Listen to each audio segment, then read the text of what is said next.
Easter eggs. What's not to like about an Easter egg? But why do we have them? In this video, I'm going to look at the meaning behind some of our Easter traditions and give you 3 fun activity ideas that you can have a go at this Easter. Eggs are traditionally a symbol of new life and rebirth. For those who are not sure what a symbol is, it's something that we have or do that reminds us of something else. So a modern symbol is an emoji. We put, for instance, a smiley face emoji on a text to tell people that we're happy, or a red heart to say, I love you. The oldest traditional Easter is to share dyed or painted eggs, but now we give people chocolate eggs wrapped in coloured foil. When I was a child at Easter, we always had boiled eggs for breakfast that had been dyed with food colouring. When I was old enough to boil the eggs myself, I would draw a face on them too. So, activity 1, dyeing some eggs.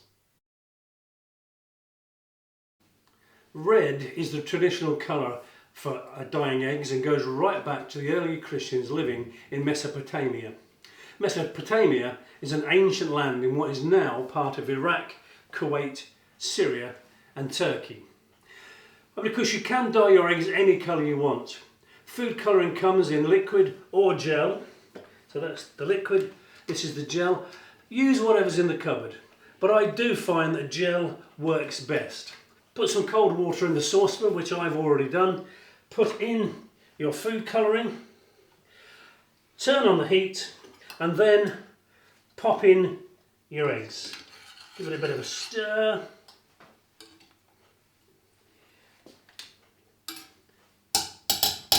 There we go. And then once the water is boiling, make a note of the time and give them a good 10 minutes of hard-boiled eggs before turning off the heat, and then leave them in the pan until they get cool. If you want soft-boiled eggs, then take them out with a spoon after about 4 minutes. If you don't want to dye the eggs, you can simply paint them or draw on them with felt tips. And the last thing to say, of course, is you must ask an adult to come and work with you in the kitchen because the water will be boiling water. We'll have a look at them in a few minutes' time. So once the water's cooled down, you can take the eggs out, and as you can see, they're a lovely red colour.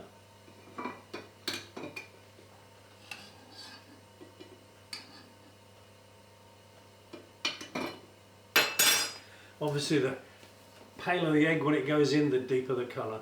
So that's dyeing eggs red, and you can put some faces on there if you wish, or you could put a little googly eyes on as well if you wanted to.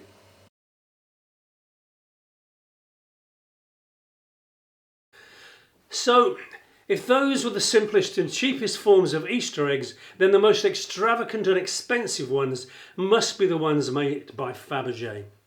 In 1883, the Russian Emperor Tsar Alexander III commissioned the jewellery firm Fabergé to make a jewelled egg for his wife. She was so pleased with it that the Tsar ordered a new egg every Christmas, and the royal family in Russia often gave Fabergé eggs to each other as presents. Each egg was beautifully made and usually had a surprise inside. The first egg is known as the hen egg, and it was an enamelled shell with a gold band around the middle. The egg itself opened up to reveal a golden yolk, which in turn opened up to reveal a golden hen sitting on straw. And inside the hen was a miniature of the Tsar's crown and a ruby necklace. Fabergé made 69 eggs, but only 57 remain today. The most expensive egg is believed to be worth approximately £25 million. Our Queen has a collection of Fabergé items, including 3 eggs. Many of us are used to Easter egg hunts in our gardens and houses. Why not ramp it up a little this year and hide a Fabergé inspired egg in your garden or your house? Let's go back in my house and I'll tell you a little bit more. You can get wooden, paper mache or plastic eggs that come apart I try not to use plastic ones, but I do have a few that are left over. You can decorate them on the outside. These have been painted in gold, and then inside you can put a surprise. Here's a couple that I've already decorated.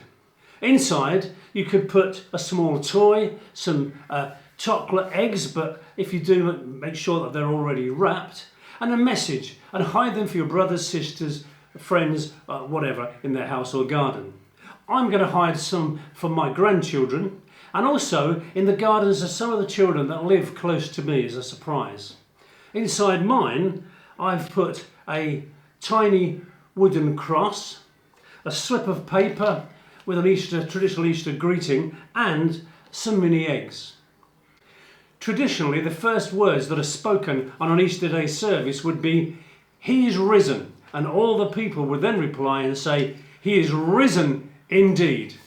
Today, lots of people will put "He is risen" on their Facebook or their Twitter feed on Easter morning. Good Friday is the day that we remember the death of Jesus on the cross. But why is it called Good Friday?